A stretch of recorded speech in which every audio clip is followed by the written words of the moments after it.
4080.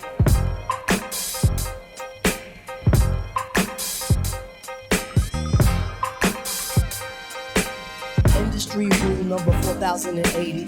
Record company people are shady.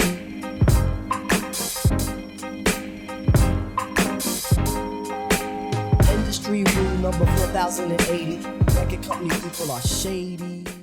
So you know it was interesting, Lou. You know, you have your you have like your playlist in your car. You put your playlist in your car, right? And it's almost like the car has like AI because it's like it's notorious that you could take 10 trips, right? And there's this one song that always plays on your 10 trips, right? Like you think you can have 5,000 songs in your catalog, but you'll take a trip like to the damn supermarket, like why is this song always playing, right? So that song for me that never fails, is "Dreamy Eyes of Mine," D'Angelo. Whoa, yeah. Never fails. I thought you was gonna say a Marvin Gaye record. No, not exactly. I Live and Die by Marvin Gaye, but no, it's "Dreamy Eyes of Mine." That's the one that plays like more than anything else. No, I was "Dreamy Eyes of Mine" was a big record. Ironically, right? Because I'm against it, mate. I couldn't play the D'Angelo album, the first D'Angelo album, for about, I'm not lying, for like, and this is when it was in its heyday, probably for like 5 to 10 years I couldn't play the album because that was me and Angie's album, and we broke up. So that was the end of that. No more D'Angelo at that point in time. Random. Industry rule number 4080. We are solo today, which is what y'all want to see anyway. So that's just kind of how it works. I wanted to get into. Usually we talk about, because this is where quality content, conquers and continues, and this is where it lives, right? We know that. But before I get into what I want to talk about, it's a little bit different today. I'm not going to keep it either entertainment or industry. It's going to be a little bit more different. It's going to be more about like process and feelings and how people kind of deal with things. I want to discuss aha theories. Okay. I'll tell you where that term came from for me. For me. I was in college in my first year, and that's when I just wanted to be a rapper. So walked around with the Walkman all the time, listening to records all day. Basically going into classrooms, listening to the Walkman, and not even listening to the class. Like literally just going to the motions, the whole thing, right? So for all those that have done secondary education, you get a syllabus and it's go, right? There's no real conversation, no real discussion. Yeah, right. Nobody's checking your homework. If you have an English class, nobody's seeing if you read. You just have to read 500 pages by the next class and be serious about it, right? So this might be my second semester. And I'm in an English lit class, but not English lit as far as English literature as far as European English literature class, right? So the professor's name was Dr. Spitler. Dr. Spitler was the name. She looked like Frasier's wife on Cheers. That's how she looked, like literally. She looked like that. And, the regular routine, I'm walking around with the Walkman, this, that, third, and we had, and it was only 3 tests for the semester, okay? There was a pop quiz, a midterm, and a final. And you're supposed to read everything, right? So, of course, this semester, the pop quiz came out before the midterm, okay? Absolutely, miserably trashed it, straight failed it, basically, right? So, she went, but that's a quiz, and, you got 2 more shots, and that's the midterm and the final, which is really the bulk of your grade, right? So, midterm comes, I literally, and I should have read by this time 2.5 books. Okay, by the midterm, 2.5 books. I have read nothing. So what I do that morning, because I guess I care about college a little bit, is I get up at like 3 o'clock in the morning and read like 30 pages of each book. Right? And I go and take the midterm. This is my first aha moment. So she decides she's going to read the excerpts of the students who did good and did bad on the exam in class. I have the Walkman. Remember, I have the Walkman on. So this is of irrelevance to me. It's because I'm going to be a star rapper, so it doesn't really matter. I'm looking for big words that I could use more than anything else in this classroom. That's where my headspace is at. Okay. She reads 2 or 3. Of course, the Asian kid Of course, the curly-haired white girl that's not that cute, right? She's all about school and focus, right? And then she says this phrase a lot, and I swear I'm not lying. She says, and then there's what Tally has written. I literally look around like she's not talking about me. This is an Tally in this classroom. She proceeds to read excerpts from my notes because it basically was an interpretation of what you were reading in the book. But you should have read the whole book so you can nail the interpretation, right? I just wrote about what I read, right? The 20 pages apiece, right? 60 pages in total. She reads my excerpts and really breaks down the fact that I had depth of character perception within what was going on in the book, right? I got an A- on the damn midterm. Wow. Okay? When I walk out the class, she stops me and she says, I know damn well you ain't read none of them books. Wow. Because you'd have had more to say about the character's development. See, you caught them, you caught them where they were, not where they were going. Right. She says, but here's your first lesson about college. College doesn't teach you what you need to learn. It pushes you to learn how to think.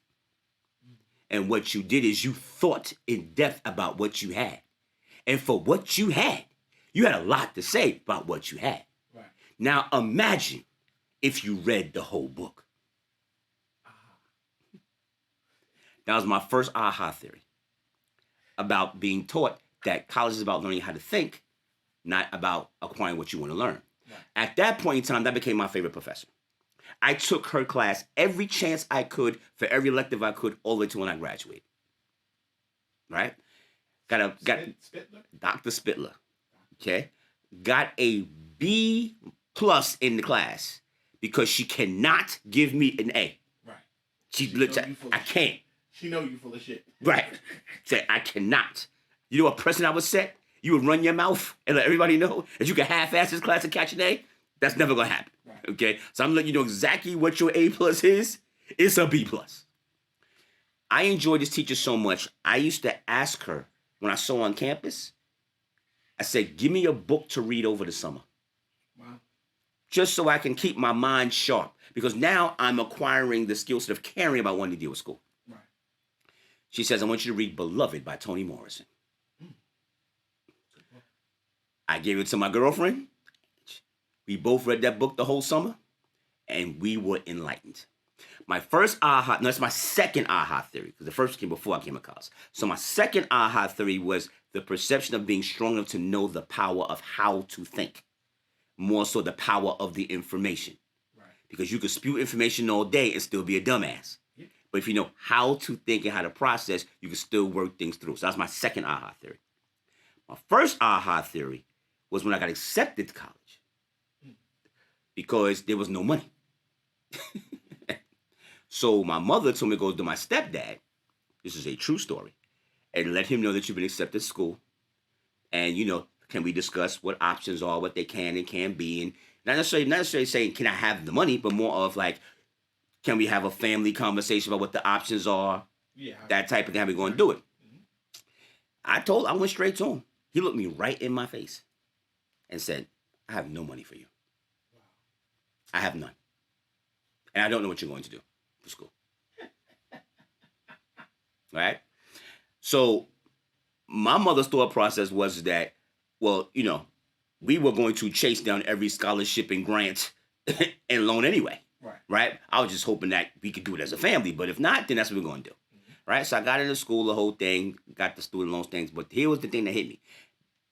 That summer, that same person bought a brand new Acura Legend when they first came out. So my second aha theory was, don't ask nobody for nothing. Go do what you got to do for yourself. That's a strong one. Okay? And that stuck with me very hard. Okay? Because I had to take a semester off from school because how sometimes the shenanigans and don't miss it, don't catch the grants on time, and you don't catch the bursars off. These are all college terms, bursars office in time. You don't apply for your classes on time. Like all that's got to be done by a certain time, otherwise you can't go to school. Right? So I missed it. And I was out of school for a semester. that like a 2.5 aha moment? So The importance of being on point. On point. So it was a little bit of a flip side of it because because the stereotype is once out, never going back. Right. I had that. Okay. So the first aha moment was the driver for when I was out of school. Ain't no way in hell I'm gonna prove him right by not going back to school. Oh, yeah. That ain't never gonna happen. Okay? Never gonna happen. So I worked that whole semester. I worked security. I worked at the Gap. I worked at Banana Republic. I worked at Blockbuster. All security, right? And then I got promoted and I did 12 to 8 overnight security at the meat market at Hunts Point. What? That must have. So this would have been in the 90s. So that must have been looking really nuts. Prostitutes. It was insane. It was insane. And for some odd reason, murders, right? Body, right. And the interesting thing was that at the end, they liked me so much they wanted me to stay and make me a manager. Wow. Like as a career move. Right. So I was like, career move of security, go back to school. Career move of security, no brainer. I'm going back to school. Right? Now I didn't have the money. I didn't have the money in total. Right. I had about maybe half of it for the semester. In my mind, college, here's half. Okay? I'm gonna apply for the grants and this, that, and third, and I should be good, but I'm walking in with half. Remember, you can't walk in with nothing. Right. That's what you can't do. You can't walk in with nothing. Right? So here's where the aha theory turned into a blessing. Remember, I said I went to go see my stepdad to say that can we talk to the family about what was going to start, blah, blah, blah, right? So what I didn't know is that my mom, on my behalf, was basically saying Kenyatta's really trying to get back in school. He's worked ethic and blah, blah, blah, right? So I had to go help out my grandmother and my aunt during that summer because they were taking vacations and stuff like that. Long story short is that they asked me real kind of quiet, like, so how's your summer going? And so I'm working to get back to school. Well, how much you got? They chipped in and paid for everything for the rest of me to go to school. So that's how I got through school. So there's that. Grandma and auntie was always special to you. They always look. Well, I think they really, two things happened. I came to see them, to be with them and hang out with them. So that was real for them. Right. And I actually worked to do something for myself rather than just say, hey, I'm going to school. Just give me some shit. Right. That type of thing. So that's how that happened. And I graduated and the rest is history and blah, blah, blah. So those are my first couple aha moments. I got a couple more. Then I want to hear your aha moment. All right. Okay? Because remember, here's the key, Goju Nation. The aha moment is once you learn this lesson, the trajectory of your life alters after this happens. Not, aha, now I know, and it's some old G.I. Joe shit and no one's half the battle. Not that bullshit. Okay? It's literally, I'm never doing this ever again. Or my mindset or my attitude or my actions will absolutely be going in a different direction because of what I've just experienced. Right? So the English, the school, the college aha moment was give a damn about school.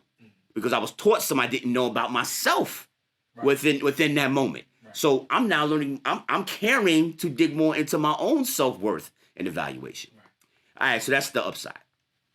Here are some ones that made me go, I'm never doing that again. When I broke up with the second love of my life, the aha moment was, because everybody's done this, so nobody act like they punks didn't do this. Everybody's been through that one heartbreak where you like, I don't know if I'm gonna be okay. Because you never experienced it on that level before, right? So when it hits you beyond hard, that type of thing, right? But I did learn from that one because I definitely I did the whole walk around in the bathrobe, head down for 2-3 days. If I was a girl, I'm eating ice cream. If a guy, I'm eating chocolate and cookies and, I wasn't sleeping until I fell asleep type stuff. Right. But I remember I woke up on that third day and I said, I'm never giving pain power ever again. It could be painful. Right. It could hurt. But don't ever let it give it power where it can affect you when you're not functioning.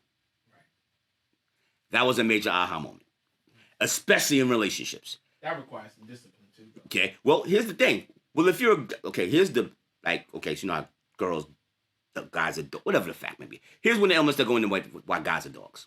Okay, when guys get hurt, Okay? After when they become teenagers, okay?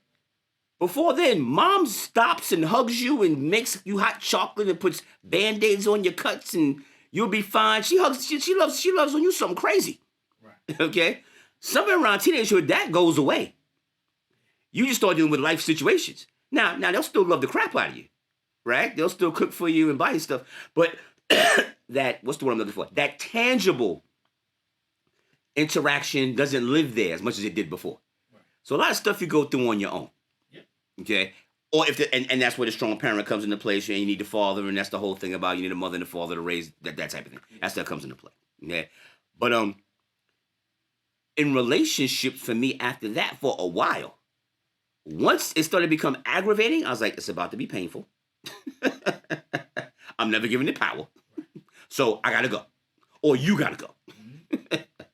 So that's been a pretty so for those that have been in my past, oh, that's why he did it. Yeah, that's why I did it. I'm not giving pain power. And that means I'm giving you power over me. That's never going to happen. Okay, I've broken up relationships on purpose, like, you're never gonna do that to me. Right. I had an ex-girlfriend, which we never really were boyfriend and girlfriend, but we've been together so long we were. She looked me right in my face and says, I want you to pay for my boob job and pay for my she says, I'm going to have your baby. I'm all with that. But after that, I need for you to pay for the boob job. I said, you came up with that all by yourself, huh? See what you mean? I said, like, you ain't even asked me, talk to me. Like, you just have this whole thing, like chapter 1, pregnancy. Chapter 2, raise the kid. Chapter 3, boob job. He'll pay for it. Right. Right then and there. I said, that's going to be painful. And I'm not giving that power. So I'm never doing that. Right. Feel how you want to feel. Stay or go. It's your choice. And we'll take it from there. Last aha moment that I want to hear yours, Lou. There's a few more, but I'm just kind of making this because I want this for you guys to be an introspective moment to say, when were your own aha moments in your life? Okay? Where you kind of experienced something that changed the trajectory of how you looked at life and you dealt with things. I was working at one of my industry jobs, and I was it wasn't the best time. Like, the company, I won't say the company wasn't doing well, but in theory of the growth progress of what the company should have been doing, it wasn't happening. It really wasn't happening. And our head of our department, literally, you could feel his stress. You could feel that the clock was ticking and something had to happen within his circumstance. You saw that physically. So what was interesting is that we saw the writing on the wall because people were being let go. People being let go not left and right, but strategically, it was like, word, that person's not here? Wow, that person's not here no more? So we kind of saw that coming left and right. So I'm going to a mastering session. Might have been Tony Dorsey. And as I'm walking, so here we go, industry guys that used to work in Midtown Manhattan, okay? So I'm going from the Sony building. I'm not even going to say where, because you know this if you know this. And I walk towards Arista, down towards Broadway, because I'm going cross town, right, to get to 9th Avenue. Right. So I can make that left, head up toward 50th Street to make that right, to where Master Disc is. Right? That's where I'm going, right? And for those that think, I'm not saying this to be funny, those who know. Because what I said, you wouldn't know unless you were involved. That what I said where I go, because that would be the walking path if you were in Midtown Manhattan to get there. Path of least resistance. And the path of least resistance, right. Rather than taking a cab, rather than taking the train cross town, you might as well, by the time you do all that, you'd be there, type of thing, right? As I walk past Arista Records, I bump into this old guy with glasses who's getting his door open for us, Clive Davis. Okay? I said, excuse me. And he said, I'm sorry, young man, you okay? I said, I'm fine. At that moment in time, I had business cards in my hand. I was working on successful projects, and he was just about to start J Records. Wow. But I kept on going because I was being loyal to my situation and had someplace I had to be, rather than taking the time and the moment or the karma of the moment to maximize the situation. Oh, yeah. Turns out a few months later, I was no longer with that company. Those who know me know what happened at that point in time. It's not good or bad. That's just the trajectory of what things went at that point in time. And I missed an opportunity. And at that point in time, my aha moment was, you're not going to put me in a situation, and I'm not going to be who I need to be to make sure I'm seen and heard within that situation. And I don't care who's in the room at that point in time.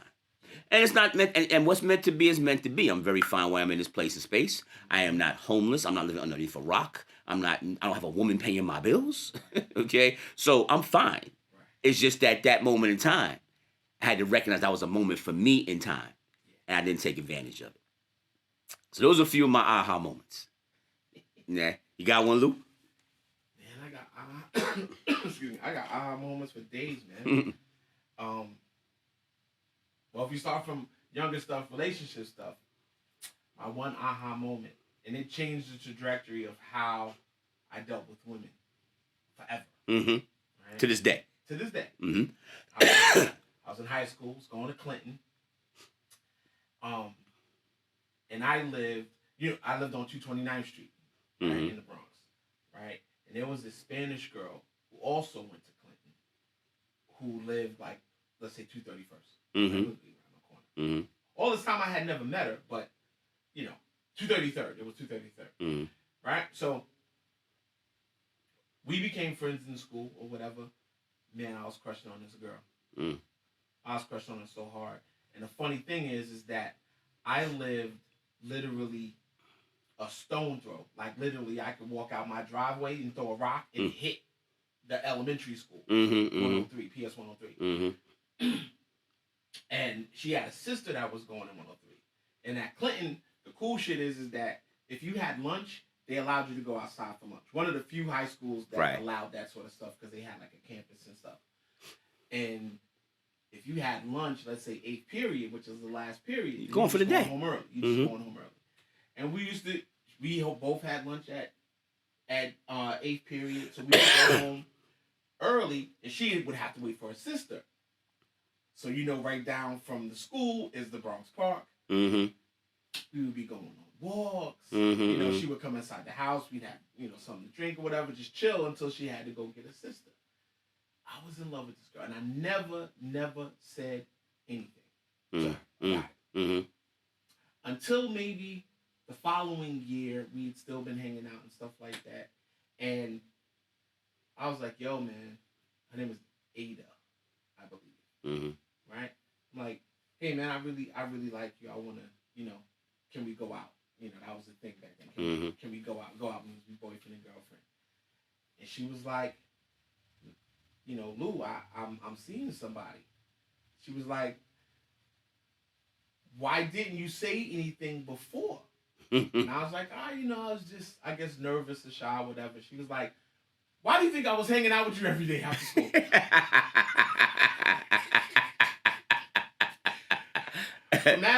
From that point on, I was a different individual with women. And said what it was. Oh, immediately. Said what it was. Immediately. Right. Yeah. Right. Immediately.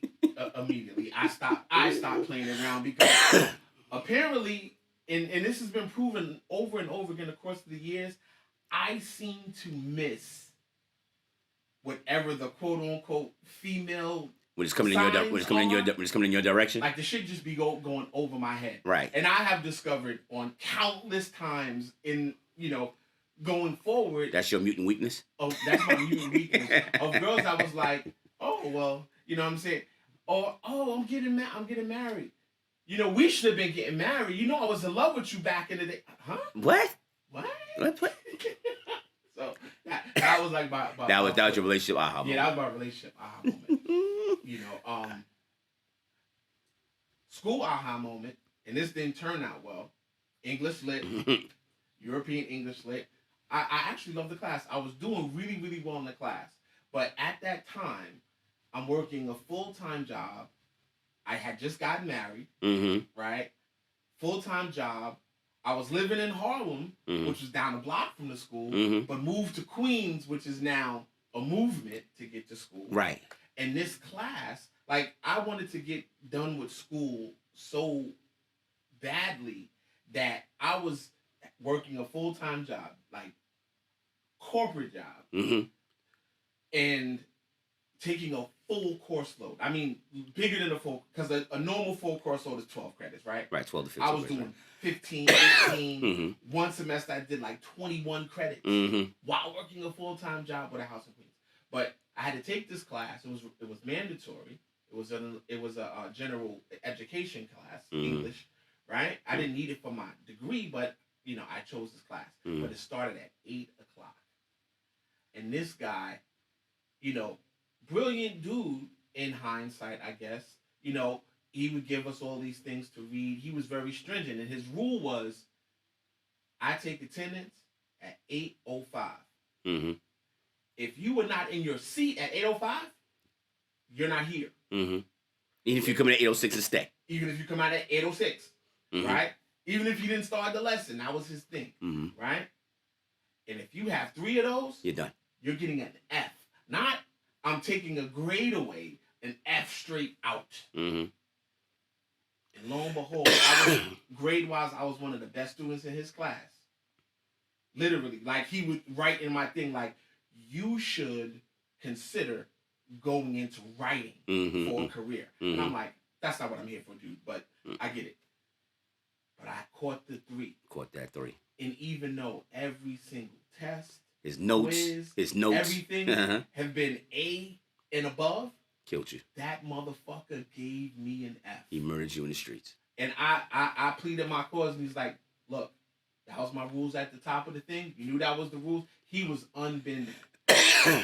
The Bronx in me wanted to fuck him up. You know what I'm saying? Because I'm like, I'm going back to school. I'm in school, and I'm at this point maybe 31, right? So I'm not a young kid like the other kids. This ain't some life lesson. I got some real responsibilities, and coming from Queens to Harlem at 8 o'clock. Sometimes, I guarantee you, the times that happened, it was because there was an issue on the train.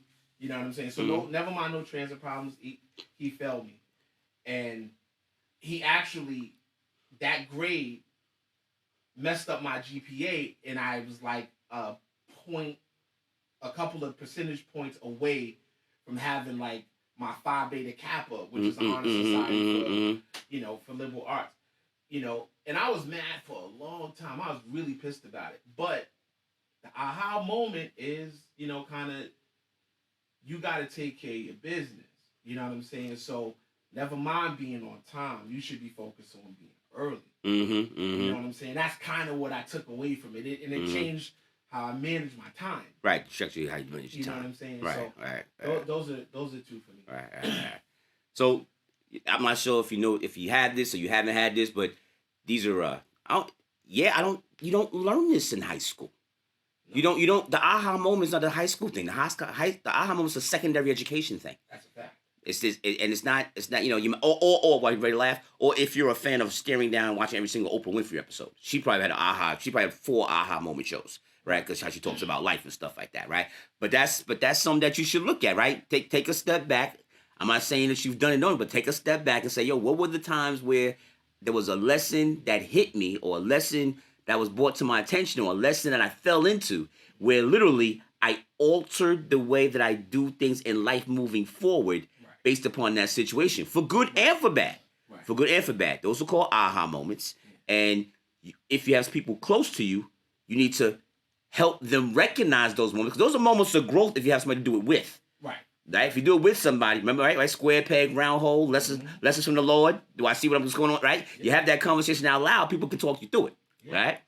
That's it, see? That's the amazing breezy today. I have an industry one. Okay. That's kind of like your Clive Davis story, but on a lower level.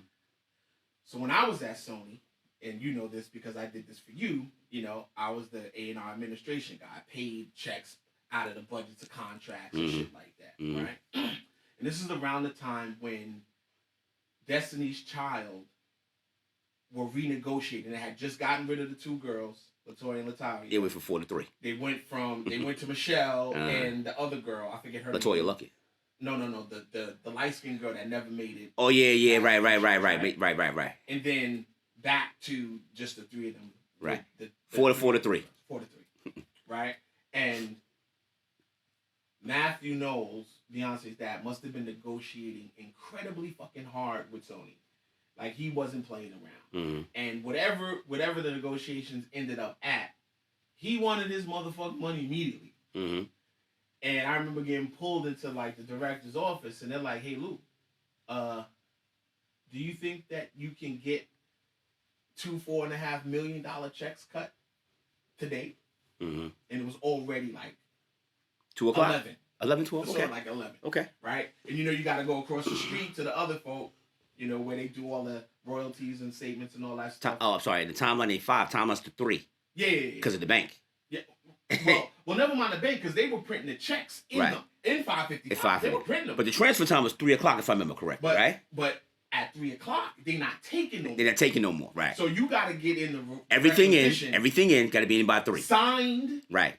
with all of the approvers, right? So this, because there's so much money, everybody in the building has In to the company. sign for it. Tommy had to sign for it. Michelle had to sign for it. Glue had to sign. Like, Every level. People who you can't just walk in their office, hand them a royalty statement, and say, "Yo, I need this done." Right. Right. So. And are they there?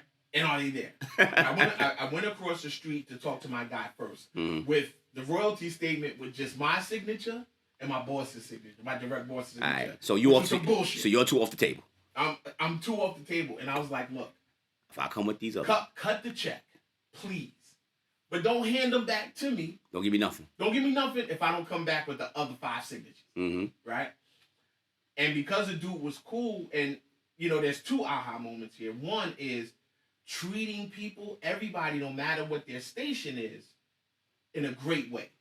So I always was dope with them, because, you know, we in the A&R department, we got all the CDs. Mm-hmm. You know what I'm saying? And my man who was cutting the checks, Has none. big rap fan, Has none. they didn't get it across the street. They didn't get gratis across the street. None of that shit. Mm-hmm. Right? So I used to come across the street, new Big L, new Nas, you know what I'm saying? There you go. New Nature. Like, yo, hey man, just here you go. Mm-hmm.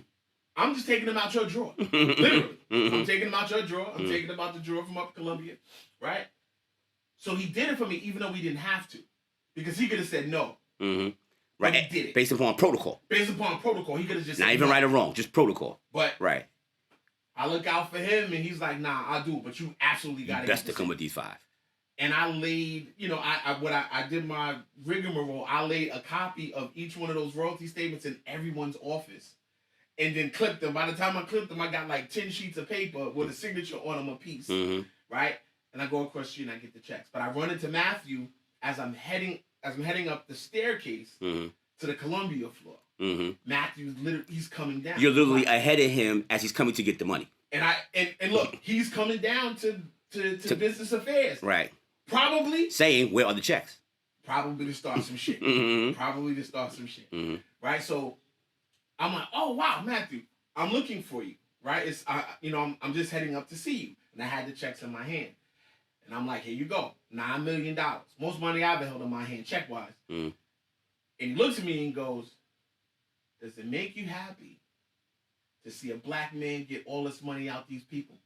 And I was like, I didn't know what to say. I just shook my head and, went on. But like your Clive situation, I should have gave him a business card, etc., etc., etc.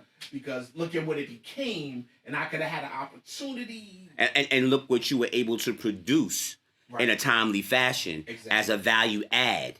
Because if he saw what you went through to make that happen, less than 24 hours, he could have recognized you as a value add for what he was doing, right? Right. So yeah, and those, we're on this side of the fence. I'm 1,000% sure for those that are in accounting. I'm pretty sure those that are in sports, those that are into, making glass tables, that their stories are all fall in the same category. Yeah. Same category. Absolutely. Again, I'm pretty good. I want to say this real quick. There's a person named Taniqua, and there's a person named Ashley Michelle. There are times where you go through the week and you wish the week would end quickly. There are times that you go through the week and you wish the moments you were dealing with would maintain themselves, right? Just for how it feeds you, right? As I like to say, it feeds your soul rather than drains your energy. Right. Okay? I'm thanking Taniqua and Ashley Michelle, who out of nowhere this week fed my soul rather than draining my energy. This is industry rule number 4080, where qualitative content conquers, controls, continues, and does everything it needs to do. My name is Tally, and remember, as always, darkness and light cannot coexist. So if you choose to be one, choose to be the light. We'll talk soon.